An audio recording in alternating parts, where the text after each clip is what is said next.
ഉണ്ണിക്കണ്ണൻ മംഗലം dam. ഒരു കടുത്ത വിജയ് ആരാധകനാണ് ഉണ്ണിക്കണ്ണൻ. തന്റെ പ്രിയപ്പെട്ട താരത്തെ കാണാൻ ഉണ്ണിക്കണ്ണൻ പല രീതിയിൽ ശ്രമിച്ചിട്ടുണ്ട്. അതെല്ലാം വലിയ ട്രോളുകളാണ് വാങ്ങിക്കൂട്ടിയത്. വിജയുടെ പാർട്ടിയായ തമിഴക വെട്രി കഴകത്തിന്റെ പ്രഥമ സംസ്ഥാന സമ്മേളനത്തിൽ പങ്കെടുക്കുന്ന ഉണ്ണിക്കണ്ണന്റെ വീഡിയോ സമൂഹ മാധ്യമങ്ങളിൽ വൈറലായിരുന്നു. പക്ഷേ തിക്കിലും തിരക്കിലും ഉണ്ണിക്കണ്ണന് തന്റെ ആഗ്രഹം സഫലമാക്കാൻ സാധിച്ചിരുന്നില്ല. പിന്നീട് ഉണ്ണിക്കണ്ണനെ മലയാളി കണ്ടത് കഴുത്തിലും കയ്യിലുമെല്ലാം വിജയുടെ ഫോട്ടോ തൂക്കിയുള്ള ഉണ്ണിക്കണ്ണന്റെ കാൽനട യാത്രയാണ്. വിജയ് നേരിൽ കാണാനായി ചെന്നൈയിലേക്കാണ് ഉണ്ണിക്കണ്ണൻ നടന്നത്. യാത്ര ആരംഭിച്ച ശേഷമുള്ള 35-ാം ദിവസം താൻ വിജയെ കണ്ടതായാണ് ഉണ്ണിക്കണ്ണൻ പറയുന്നത്.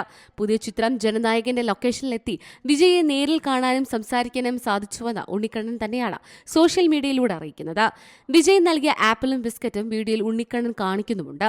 വിജയ് സാറിനെ കണ്ടു, ലൊക്കേഷനിലാണ്. കോസ്റ്റ്യൂമിലായതുകൊണ്ട് ഫോൺ കൊണ്ടുപോകാൻ പറ്റിയില്ല. അതിനാൽ ഫോട്ടോയും വീഡിയോയും ഒന്നും എടുക്കാൻ സാധിച്ചില്ല. പക്ഷെ അവർ വീഡിയോയും ഫോട്ടോയും എടുത്തിട്ടുണ്ട്. സെറ്റിൽ നിന്ന് തോളിൽ കൈയിട്ടാണ് വിജയ് അണ്ണൻ എന്നെ കാരവാനിലേക്ക് കൊണ്ടുപോയത്. അവിടെ ഇരുന്ന് ഒരു 10 മിനിറ്റോളം സംസാരിച്ചു. എന്താണ് ഇങ്ങനെ വന്നതെന്ന് ചോദിച്ചു. കുറെ പ്രാവശ്യം ശ്രമിച്ചു അണ്ണ എന്നൊക്കെ പറഞ്ഞു.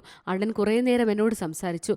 ഞാൻ ഇന്ന് ഭയങ്കര ഹാപ്പിയാണ്. ഫോട്ടോയും വീഡിയോയും അവർ അയച്ചു തരുമെന്ന് പറഞ്ഞിട്ടുണ്ട്. വിജയുടെ അവസാന ചിത്രമെന്ന് കരുതപ്പെടുന്ന ജനനായകനിൽ അഭിനയിക്കാനുള്ള ആഗ്രഹം അദ്ദേഹത്തോട് പങ്കുവച്ചതായും ഉണ്ണിക്കണ്ണൻ പറയുന്നുണ്ട്.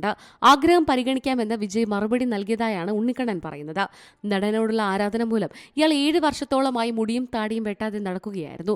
നിലച്ച വണ്ടി കിട്ടിയെന്നാണ് ഉണ്ണിക്കണ്ണന് പറയാനുള്ളത്. Entertainment desk C Malayalam news. ഏറ്റവും പുതിയ വാർത്തകളും വിശേഷങ്ങളും വിരൽ തുമ്പിലറിയാൻ സി മലയാളം ന്യൂസ് എല്ലാ ഡിജിറ്റൽ പ്ലാറ്റ്ഫോമുകളിലും ലഭ്യം.